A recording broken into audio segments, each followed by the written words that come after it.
뉴욕 증시, 중동 긴장과 실적 발표 속의 하락, 나스닥 1.6% 하락 마감.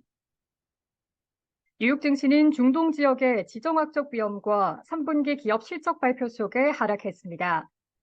18일 뉴욕 증권거래소에서 다우존스 30 산업평균지수는 전장보다 332.57포인트, 0.98% 하락한 33,665.08으로 거래를 마쳤습니다.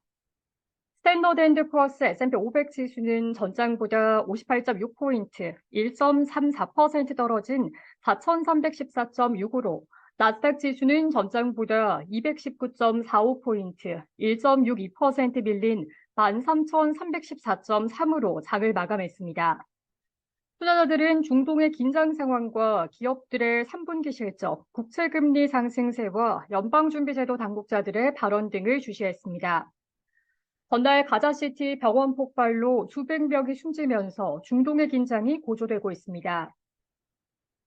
이스라엘을 방문한 바이든 대통령은 이스라엘로부터 가자 지구에 대한 인도적 목적의 구호품 반입 허용을 끌어냈지만 병원 참사로 중동 여론이 악화하고 있는 상황에서 요르단에서 예정됐던 중동 지도자들과의 회담이 취소되면서 긴장은 오히려 강화됐습니다. 이란은 전쟁 중인 이슬람 협력기구의 회원국에 이스라엘을 제재하고 이스라엘의 석유 판매를 금지해야 한다고 촉구했습니다. 이는 이란의 개입 위험을 높여 유가를 끌어올렸습니다. 미국의 기업 실적도 투자 심리를 개선하지는 못했습니다. 물류업체 JB 헌터는 예상치를 밑돈 분기 실적을 발표하면서 주가는 8% 이상 하락했습니다. 유나이티드 항공의 주가는 다음 분기 가이던스를 하향했다는 소식에 9% 이상 떨어졌습니다. 델타 항공의 주가도 4% 이상 떨어졌습니다. 모건 스탠리의 주가는 분기 순이익은 예상치를 웃돌았으나 순이익이 지난해 같은 기간보다 9% 이상 줄어든 데다 자산 관리 수익이 시장의 예상치를 밑돈 여파로 6% 이상 하락했습니다. 연준 당국자들은 금리 결정에 있어 아직은 지표를 더 지켜봐야 한다는 입장을 보였습니다. 크리스토퍼 월러 미국의 연방준비제도 이사는 이날 연준이 금리 결정을 내리기 전에 경제가 어떻게 전개되는지 보며 기다릴 수 있다고 언급했습니다. 연준 내 대표적인 매파 위원인 월러 이사는 앞서 국채 수익률 급등에 따른 금융환경 긴축이 금리 인상 효과를 가져온다고 언급한 바 있습니다. 패트릭 하커 필라델피아 연방준비은행 총재는 외신과의 인터뷰에서 한동안 금리를 동결해야 한다고 주장했습니다.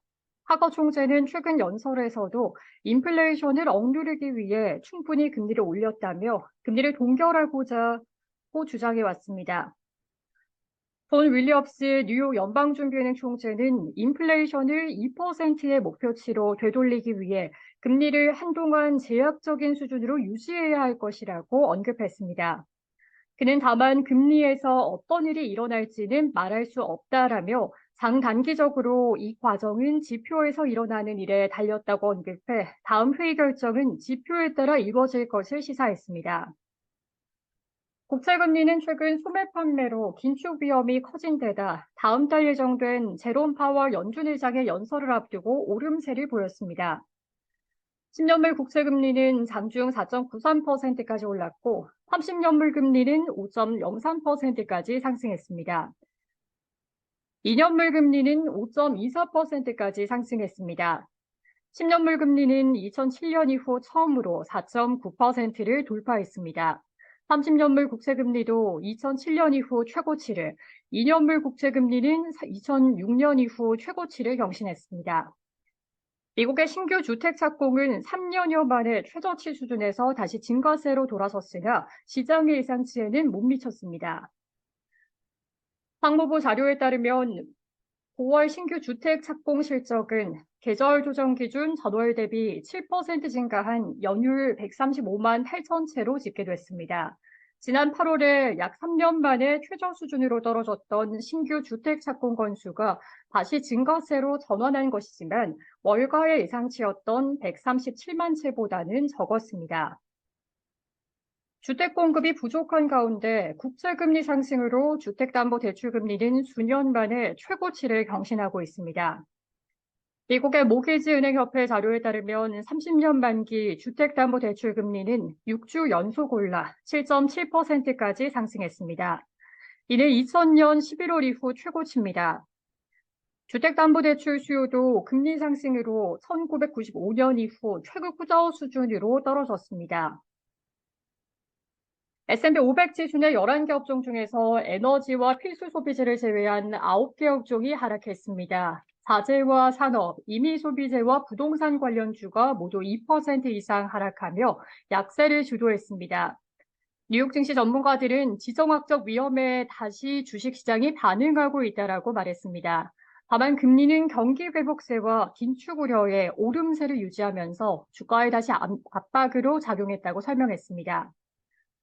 도이치방크의 헨리 앨런 전략가는 밤사이 우리는 지정학적 상황으로 새로운 위험 회피 기조를 목격했으며 이것이 시장의 분명한 반응을 이끌어냈다고 말했습니다. 구겐하임 인베스트먼트의 매트 부시 매니징 디렉터는 마켓워치에 중동 불확실성으로 지난주 국채로의 안전자산 거래가 나왔으나 긴축이 경제를 둔화시킨다는 명확한 증거가 나올 때까지는 미국 경제의 강세와 회복력이 금리를 지배할 것이라고 말했습니다.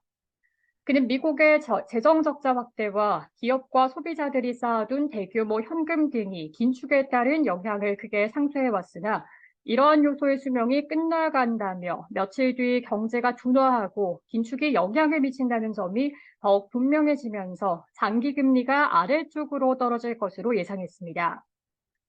시카고 상품거래소 패드워치에 따르면 연방기금 금리 선물 시장에서 마감 시점 연준이 11월에 기준금리를 동결할 가능성은 99.2%까지 높아졌습니다. 전날에는 88.5%였습니다.